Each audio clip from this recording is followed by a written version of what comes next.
అంగస్తంభన సమస్య లేదా erectile dysfunction అనేది మగవాళ్ళు కామన్గా ఎదుర్కొనే సెక్షువల్ సమస్య. అయితే ఈ అంగస్తంభన సమస్య లేదా ఎరెక్టైల్ డిస్ఫంక్షన్ అనే సెక్షువల్ సమస్యలను ఎదుర్కొనే చాలామందిలో ఉండే ఒక కామన్ రీజన్ ఏమిటి అనంటే సైకలాజికల్ రీజన్. అంటే వాళ్ళకి సెక్స్ పరంగా ఎటువంటి ప్రాబ్లము ఏమీ ఉండదు, హార్మోన్స్ నార్మల్గానే ఉంటాయి, అంగానికి సంబంధించిన రక్త సరఫరా కానీ నరాలు కానీ అన్నీ బాగానే ఉంటాయి. కాకపోతే సెక్స్ చేయగలమా లేదా అనే ఒక డౌట్తోనూ భయంతోనూ సెక్షువల్గా కలవలేక ఇబ్బంది పడుతూ ఉంటారు. సైకలాజికల్ రీజన్స్ అనమాట. దాన్నే పర్ఫార్మెన్స్ యాంగ్జైటీ అంటారు. అంటే సెక్స్ చేయగలనో లేదో అనే ఒక భయాన్ని. అసలు ఈ పర్ఫార్మెన్స్ యాంగ్జైటీ అంటే ఏమిటి, ఈ పర్ఫార్మెన్స్ యాంగ్జైటీ లాంటి ప్రాబ్లమ్స్ ఉన్న వాళ్ళలో ఎటువంటి సెక్షువల్ సమస్యలు ఎదుర్కొంటారు, అండ్ ఈ పర్ఫార్మెన్స్ యాంగ్జైటీ ఉన్నప్పుడు సెక్షువల్గా వాళ్ళు దాన్ని ఏ విధంగా ఓవర్కమ్ చేయవచ్చు అనేది ఈ వీడియోలో నేను డీటెయిల్గా చెప్తాను. నా పేరు doctor Kranthi Kumar Reddy, consultant andrologist, J andrology and men's health. నేను మగవాళ్ళలో ఎటువంటి సెక్షువల్ సమస్యలు ఉన్నా, ముఖ్యంగా అంగస్తంభన సమస్య లేదా శీఘ్రస్ఖలనం అంటే ఎరెక్టైల్ డిస్ఫంక్షన్ లేదా ప్రీమెచ్యూర్ ఎజాక్యులేషన్ అనే సెక్షువల్ ప్రాబ్లమ్స్ని ట్రీట్మెంట్ చేస్తాను. చాలామంది మగవాళ్ళలో ఉన్న ఒక కామన్ సెక్షువల్ ప్రాబ్లం ఏమిటి అనంటే పర్ఫార్మెన్స్ యాంగ్జైటీ వల్ల ఎరెక్టైల్ డిస్ఫంక్షన్. అంటే వాళ్ళకి అంగానికి సంబంధించిన రక్త సరఫరా కానీ నరాలు కానీ అన్నీ బాగానే ఉంటాయి, కానీ సెక్స్ చేయగలమా లేదా అనే ఒక డౌట్తోనూ భయంతోనూ వాళ్ళు సెక్షువల్గా కలవలేక ఇబ్బంది పడుతూ ఉంటారు. ఈ పర్ఫార్మెన్స్ యాంగ్జైటీ లాంటి సెక్షువల్ ప్రాబ్లమ్స్ రావడానికి ఒక మెయిన్ రీజన్ ఏమిటి అనంటే యంగేజ్లో ఉన్నప్పుడు, లేకపోతే సెక్షువల్గా ఫస్ట్ టైం ట్రై చేస్తున్నప్పుడు భయం వల్ల కానివ్వండి, ఆందోళన వల్ల, లేకపోతే ఎవరన్నా వస్తారు చూస్తారనే ఒక భయం వల్ల సెక్స్ చేయడానికి ఇబ్బంది పడి సెక్షువల్గా ఫస్ట్ 1 or 2 times ట్రై చేసినప్పుడు ఫెయిల్ అయిపోతారు. ఆ ఫెయిల్ అవటం వల్ల వాళ్ళకి మైండ్లో ఏమైందనంటే ఇంకా నేను సెక్స్ చేయలేనేమో, సెక్షువల్గా నేను పనికిరానేమో అనే ఒక డౌటో భయమో వస్తుంది.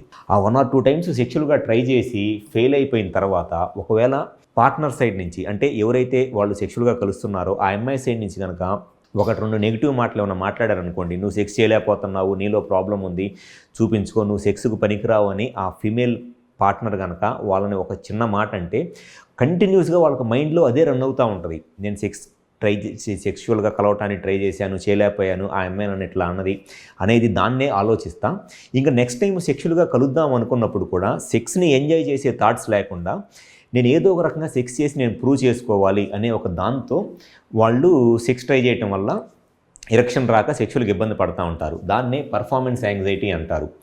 ఈ పర్ఫార్మెన్స్ యాంగ్జైటీ లాంటి సెక్షువల్ ప్రాబ్లము ఎవరిలో ఎక్కువగా ఉంటుంది అనంటే ఎవరైతే ఎంగేజ్లో భయంగా బయట ఎవరితోనో డబ్బులు ఇచ్చి సెక్షువల్గా కలుస్తారో వాళ్ళలో చాలా కామన్గా ఉండే ప్రాబ్లం ఇది. అండ్ సెకండ్ వచ్చేసి సెక్షువల్గా ట్రై చేస్తున్నప్పుడు ఫస్ట్ 1 or 2 times వాళ్ళకి సెక్స్ ఎలా చేయాలో తెలియక కానీ, లేకపోతే పార్ట్నర్ సైడ్ నుంచి సరిగ్గా కోఆపరేషన్ లేక సెక్స్ చేయడానికి ఇబ్బంది పడుతున్నారనుకోండి, వాళ్ళలో కూడా ఈ పర్ఫార్మెన్స్ యాంగ్జైటీ లాంటి సెక్షువల్ ప్రాబ్లమ్స్ వస్తాయి. అండ్ కొత్త ప్లేస్లో సెక్షువల్గా ట్రై చేసే వాళ్ళకి కూడా చాలా మందిలో ఈ ప్రాబ్లం అనేది వస్తుంది. సో ఈ పర్ఫార్మెన్స్ యాంగ్జైటీ లాంటి సెక్షువల్ ప్రాబ్లమ్, ఈ పర్ఫార్మెన్స్ యాంగ్జైటీ వల్ల సెక్షువల్ ప్రాబ్లం అనేది వాళ్ళకి ఏదో ఈ హార్మోన్స్లో ప్రాబ్లము, లేకపోతే అంగానికి సంబంధించిన రక్తనాళాలు నరాల్లో ప్రాబ్లం ఉండి కాదు, ప్యూర్లీ వాళ్ళకు ఉండే ఆ యాంగ్జైటీ వల్ల వచ్చే ప్రాబ్లం అనమాట ఈ పర్ఫార్మెన్స్ యాంగ్జైటీ వల్ల. ఈ పర్ఫార్మెన్స్ యాంగ్జైటీ వల్ల ఎవరైతే సెక్షువల్ సమస్యలు ఎదుర్కొంటూ ఉంటారో ఈ యాంగ్జైటీ వాళ్ళకి పోవాలి అనంటే అట్లీస్ట్ ఒక 1 or 2 times వాళ్ళు సెక్షువల్గా కలిసి ఆ సెక్స్ని ఎంజాయ్ చేస్తే వాళ్ళకి తెలియకుండానే ఆ సెక్స్లో కాన్ఫిడెన్స్ అనేది వస్తుంది.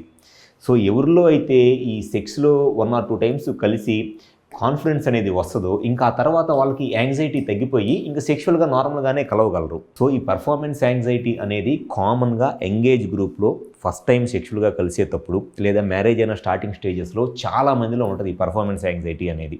స్లోగా ఈ పర్ఫార్మెన్స్ యాంగ్జైటీతో సెక్షువల్గా కలవలేకపోతున్నారు అనుకోండి, అదేమైపోయింది అంటే ఫియర్ ఆఫ్ ఫెయిల్యూర్ అంటారు. అంటే ఇంకా నేను సెక్స్ చేయలేనేమో, సెక్స్ చేసినా నేను ఫెయిల్ అయిపోతానేమో అనే ఒక భయంతో, ఈ ఫియర్ ఆఫ్ ఫెయిల్యూర్తో అసలు సెక్స్ చేయడానికి కూడా, సెక్షువల్గా ట్రై చేయడానికి కూడా ఇబ్బంది పడుతూ ఉంటారు. సో ఎవరిలో అయితే ఈ ఎంగేజ్లో సెక్షువల్గా ట్రై చేసి 1 or 2 times ఫెయిల్ అయిపోతున్నారు, లేదా మ్యారేజ్ అయిన స్టార్టింగ్ డేస్లో సెక్షువల్గా ట్రై చేసి చేయలేక ఇబ్బంది పడతా పార్ట్నర్ సైడ్ నుంచి నెగిటివ్గా మాట్లాడి దానివల్ల సెక్షువల్గా ఇబ్బంది పడుతున్నారు, అటువంటి వాళ్ళలో కామన్గా ఉండే ప్రాబ్లం ఈ పర్ఫార్మెన్స్ యాంగ్జైటీ వల్ల వచ్చే సెక్షువల్ ప్రాబ్లము. సో వీళ్ళకి మెయిన్గా కావాల్సింది ఏంటి అనంటే సెక్షువల్ కౌన్సిలింగ్ ఒకటి చాలా ముఖ్యము, and reassurance and partner side నుంచి కోఆపరేషన్ అనేది చాలా ముఖ్యం. సో ఎవరైతే ఈ అంగస్తంభన సమస్యతో బాధపడతా మ్యారేజ్ అయిన స్టార్టింగ్ డేస్లో ఇబ్బంది పడుతున్నారో, లేకపోతే సెక్షువల్గా ఫస్ట్ టైం కలిసినప్పుడు ఇబ్బంది ఎదుర్కొంటున్నారో, మీ సైడ్ నుంచి కనుక ఈ యాంగ్జైటీ, పర్ఫార్మెన్స్ యాంగ్జైటీ కనుక రీజన్ అయితే దానికి మీ ట్రీట్మెంట్ కావాలి, సొల్యూషన్ కావాలంటే ఒకసారి మా హాస్పిటల్కి వచ్చి కన్సల్ట్ అవ్వండి. మాకు విజయవాడ, వైజాగ్, రాజమండ్రి, నెల్లూరు మరియు కర్నూలులో బ్రాంచెస్ ఉన్నాయి. చాలామంది మగవాళ్ళలో ఈ సైకలాజికల్ రీజన్స్, పర్ఫార్మెన్స్ యాంగ్జైటీ లేదా ఫియర్ ఆఫ్ ఫెయిల్యూర్ అనేది ఒక మెయిన్ రీజన్ సెక్షువల్ ప్రాబ్లమ్స్ ఉండటానికి. అది ఎంగేజ్లో ఉన్నప్పుడు చాలా ఎక్కువగా ఉంటుంది.